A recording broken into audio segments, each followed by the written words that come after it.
I usually wake up around 6:30 in the morning, and it's very quaint and it's very quiet outside. And my first training session is usually at 8 o'clock in the morning. So I don't like to do too much before that because I just like to kind of go with it, get my brain moving in the gym itself.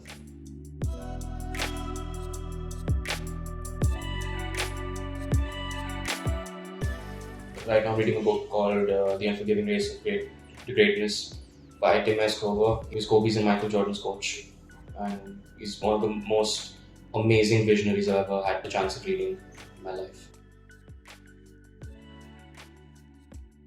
Well, I think that the world of MMA, teaches you a lot of different kinds of things.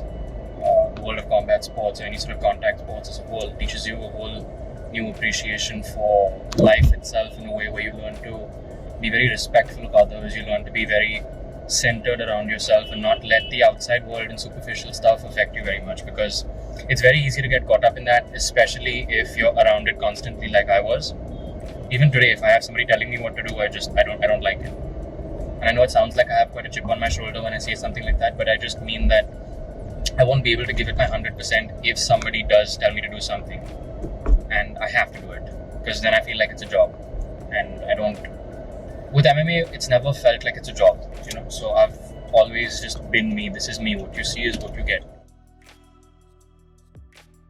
There's a lot of things that's very misconstrued about fighters, athletes in general. There's a lot of say that athletes enjoy being alone, athletes enjoy living like lone wolves. Fighting's such a mindfuck in itself, where you're always preparing for battle. Your mind is always racing 100 miles an hour, and you need, I can't say you have to have, but you need people around you. You need the right set of people around you, because when you're winning, everybody's your relative, everybody's your mother, father, grandfather, uncle, aunt, cousins, friends from school. Everybody becomes your friend. But when you lose, you deal with it completely on your own, or the people that really care about you.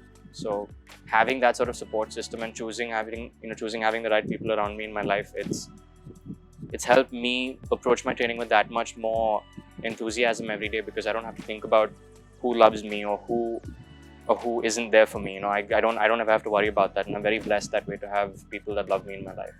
So that's one big misconception people have about MMA fighters, is that we have this Spartan mentality. We don't. We're regular human beings outside the cage, outside the training area. We have the same feelings as everybody.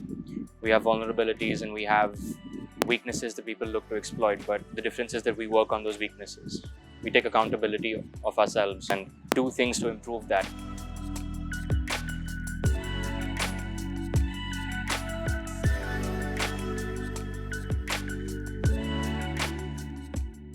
Respect to the world is kind of sleeping on right now. I'm supposed to make my pro debut soon, but in the next 2 to 3 years, you're going to see me in the UFC. You're going to see me become the first Indian MMA UFC champion. I'm going to make a difference in the world of sport. I'm going to do everything I set out to do. And Baller's coming with me.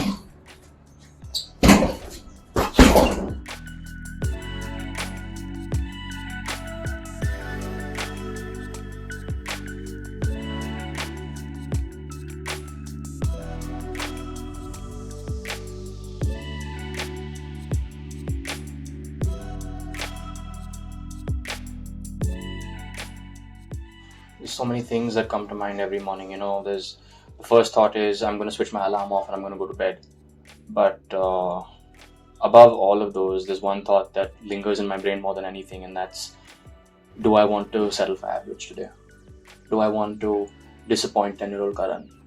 Or do I want to be everything that he imagined he would be when he grows up? And when that thought hits my mind, it's like there's a switch that goes off in my brain, and whatever laziness I feel, whatever lack of motivation I'm feeling at that point, I think that's how you have discipline. Whenever you're feeling like you're unmotivated and you don't want to do something, it's that little annoying voice in your head of your 10-year-old self shouting at you and saying, no, do it, I want to see what happens. And every morning I just want to see what happens. So I take that thought and I run with it like a 10-year-old kid. And here we are today.